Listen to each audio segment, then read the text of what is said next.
AR-71. It is the fastest, highest flying, air-breathing aircraft that's ever been built.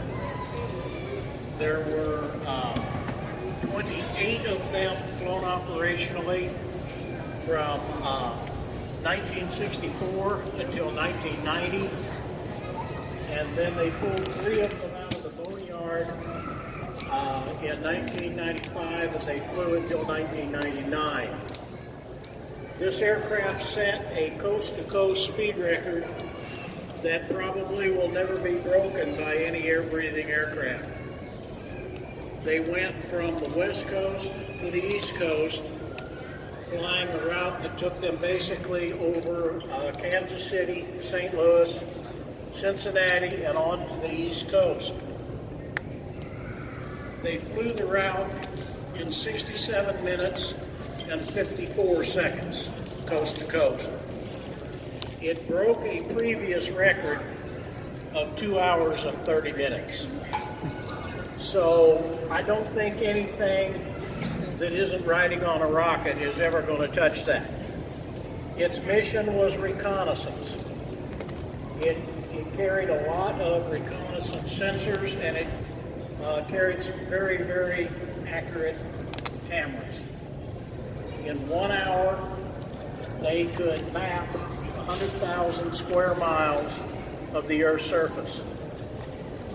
Its unclassified maximum altitude was 80,000 feet. Its unclassified top speed was Mach 3.3, which is 2,195 miles an hour.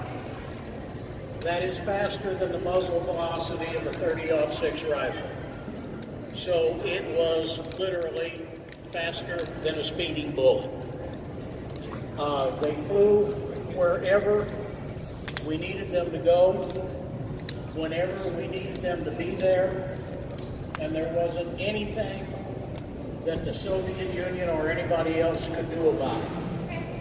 There were over 2,000 ground-to-air missiles fired at these aircraft with 0 hits, and they built an interceptor, the MiG-25, specifically to go after these aircraft, and had no luck. So like I say, they flew where we wanted them to go, when we wanted them to go there, and there wasn't a darn thing that anybody could do about it. They provided a lot of good information about what was going on in various places on the planet. And one of the things they proved numerous times was that some of the armaments that the Soviet Union said they had, they didn't have. So they were quite useful. And in our intercontinental ballistic missile program, the maps that they provided were very, very important in the accuracy of our missiles, because they would use digitized maps as guidance to their target. And everything you see on this aircraft except the windows is titanium. They use titanium because the skin temperature of this aircraft could reach 1,100 degrees Fahrenheit, and titanium was the only metal that could retain its strength at that temperature.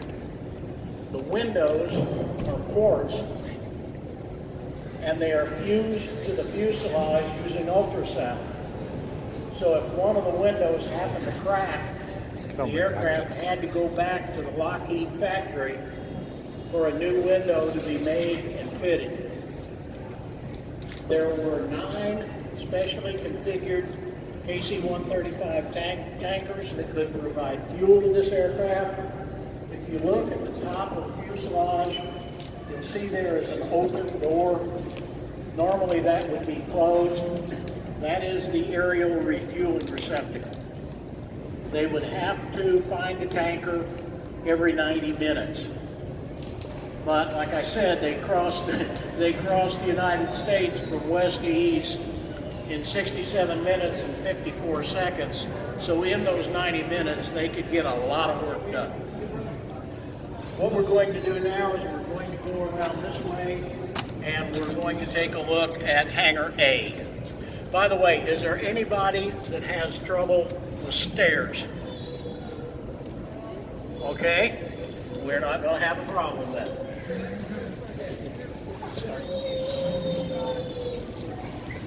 Nó là to túi mà ok không thế? Come on this side. Okay.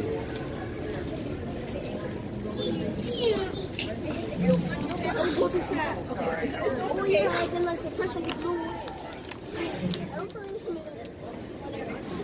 You hear a lot about drones these days. What you're looking at over there is a very early drone. Only then we called it a pilotless aircraft.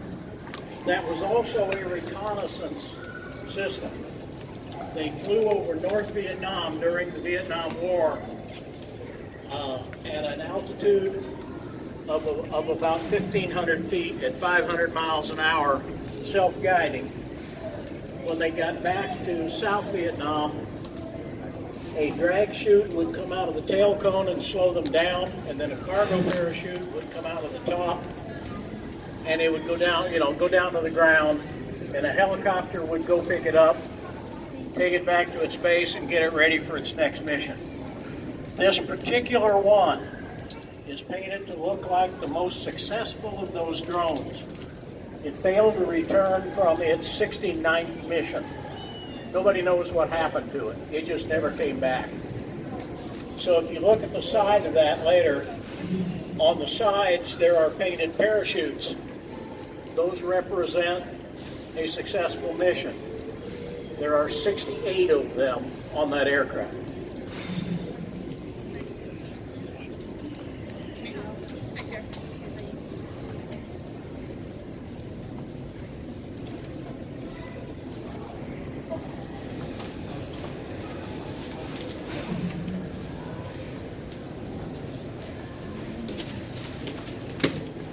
From the nose, it doesn't look like a particularly large aircraft. From here, you can see that it definitely has some size. Notice that there are grooves in the fuselage, and some of the panels look like they don't fit all that tightly.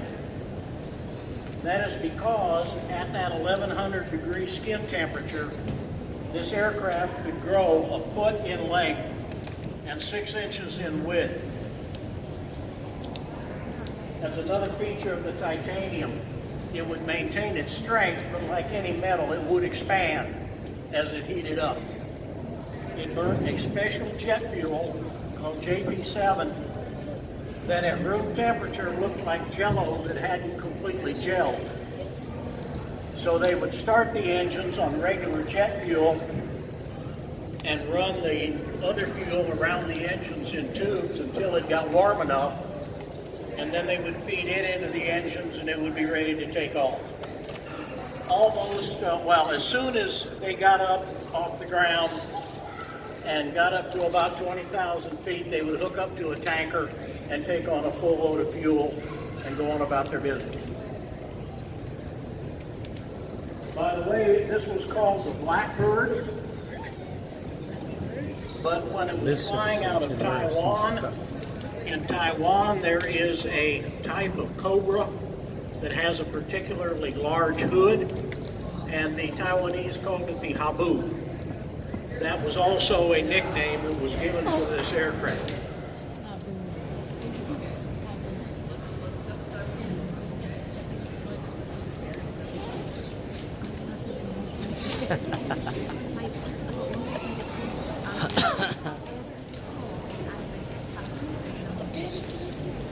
Oh, okay, slow.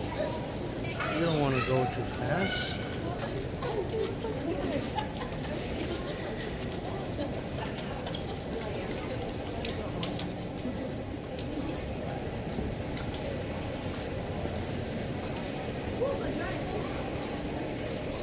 This other black aircraft hanging from the ceiling is a much earlier high-altitude reconnaissance aircraft. Cũng nói là high nữa.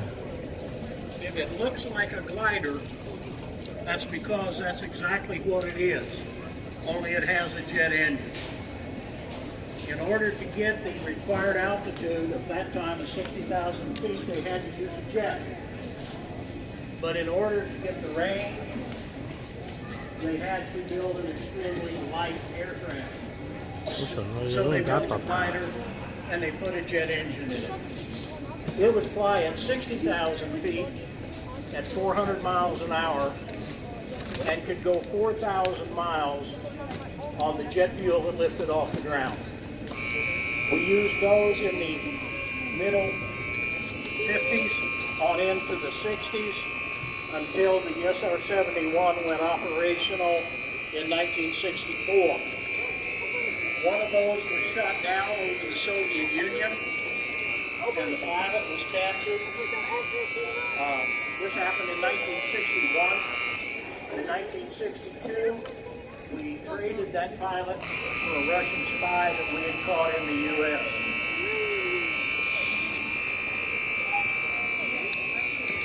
This is what the SR-71 crew members wore.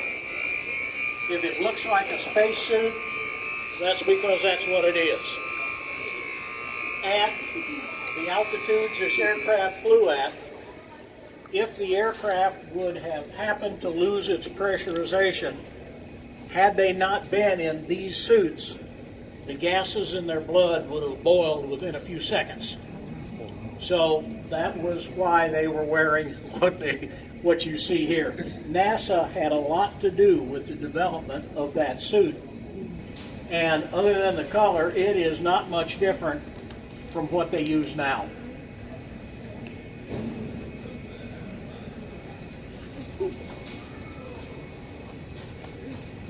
This aircraft on the hangar floor over there is one of two World War II heavy bombers that we had. That is a B-17. It was called the Flying Fortress because, depending on the model of the aircraft, it had anywhere from 10 to 14 50 caliber machine guns. And they would fly in a box formation so that the fire from the machine guns on the B-17s could be concentrated on enemy fighter planes. Unfortunately, it's also built of aircraft aluminum.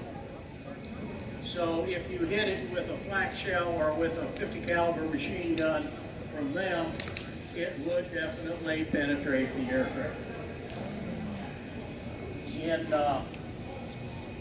During World War II, these flew out of England and other places and bombed targets in Germany. At the beginning of World War II bombing campaign, a given crew had a 25% chance of completing 25 missions and going home. By the end of the war, because of the damage we did to the German Air Force, a crew had a 50% chance of completing 50 missions and going home. The 8th United States Army Air Corps had the highest percentage of casualties of any of our military units during World War II. Obviously, the Army had more casualties because they had more people. But the 8th Air Force had the highest percentage of casualties. The most survivable position on this aircraft was the tail gunner, because the guns in the tail could be jettisoned.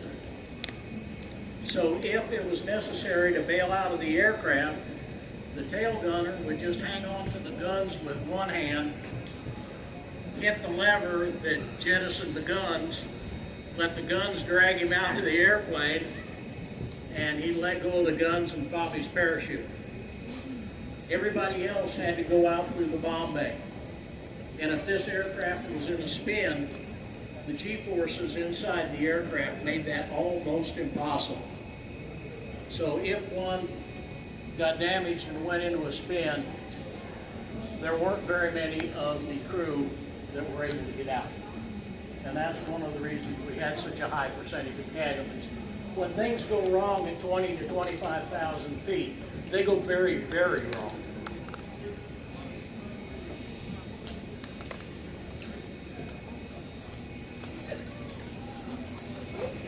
This gray aircraft hanging from the ceiling is a two-seat version of our first operational jet fighter. If you were to shorten it by 3 feet by taking out the second seat, that became an aircraft that we called the P-80. It was, again, our first operational jet fighter. That's what we had available in Japan at the beginning of the Korean War. The Soviets had equipped the North Koreans with a much more modern aircraft. And at the beginning of the conflict, we were losing more of these than they were losing MiG-15s.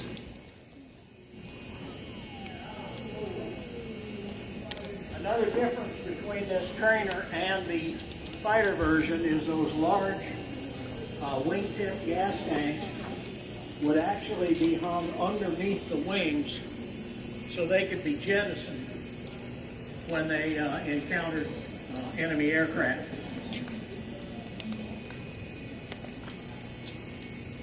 This gray aircraft sitting on the floor is one of a series of aircraft that came along right after the Korean War. It was called the Century Series. There was the F-100, the F-101, which this is, the F-102, which was a short-range interceptor. The F-103 was a design that didn't make the cut. Then there was the F-104, which was called the missile with a man in it, because it was very, very small and very, very sleek. It was an interceptor. Did you all come from Omaha? No. Oh, okay, you came from the other direction. Well, on the other side of the Platte, there's a jet aircraft mounted on a pylon, and that is an F-105. It was called a fighter bomber. It had a self-contained bomb bay.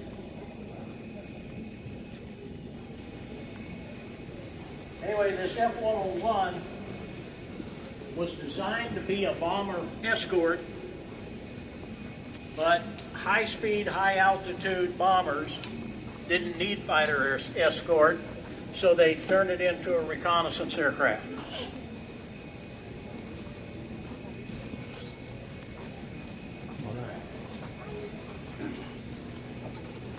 Now these models here are two very significant aircraft. This first one is a modified Boeing 747 airframe that right now, today, there are 3 of them on ground alert as opposed to airborne alert, and they are flying command posts. 2 of them are stationed at Offutt Air Force Base here in Bellevue, and one of them is at a base in South Dakota. They do that to keep them separate, so it'd be a lot harder to take out all of them at the same time. This next aircraft is a modified airliner, the DC-10. It was used as a cargo plane and is also used as an aerial tanker aircraft. Once the new tanker goes into operation, the KC-46, they will retire the rest of these aircraft.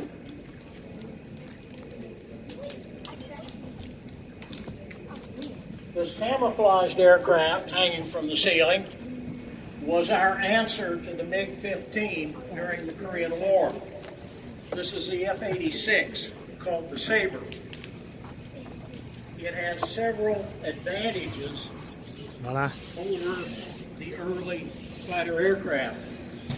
For one, it has swept wings, it has a bigger engine, it was much faster, could fly higher, was much more maneuverable. If you look at the air intake on the front, it looks like it has a swollen upper lip. That is actually a radome. And behind that was the very first radar gun sight.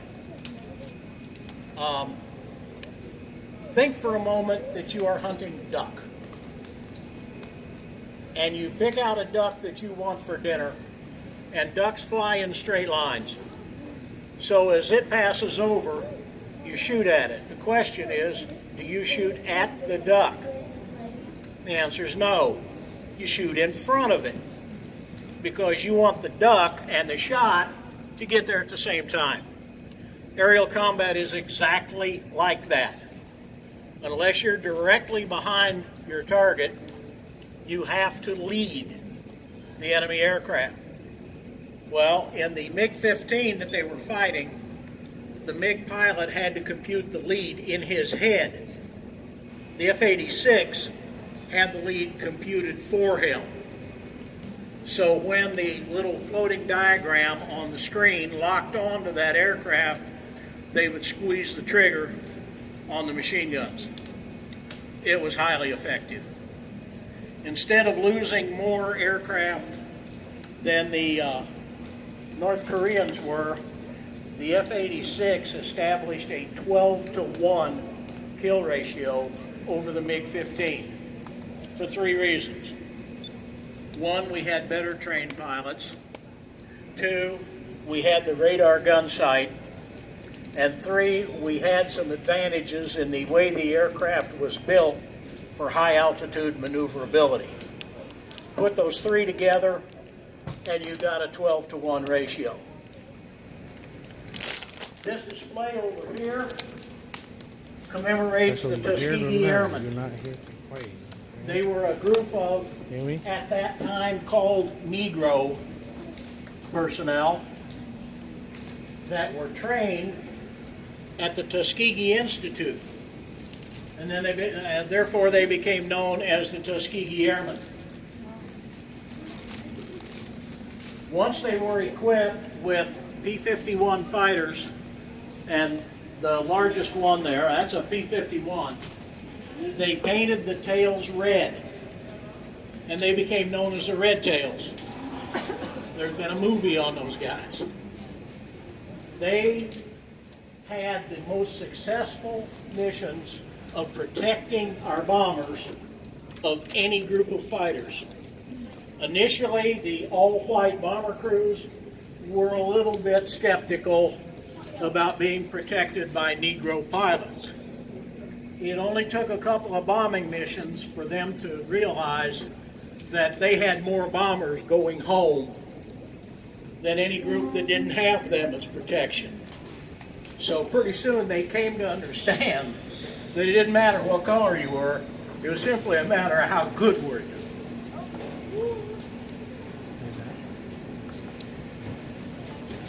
So you hear that?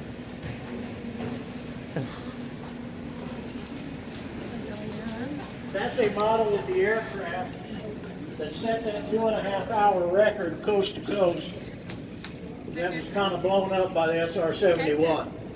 We're going to see one of them down on the floor in Hangar A here in a few minutes. Let's go down the stairs. This side, no, not this side. Right side. That's they coming up. Stay this side.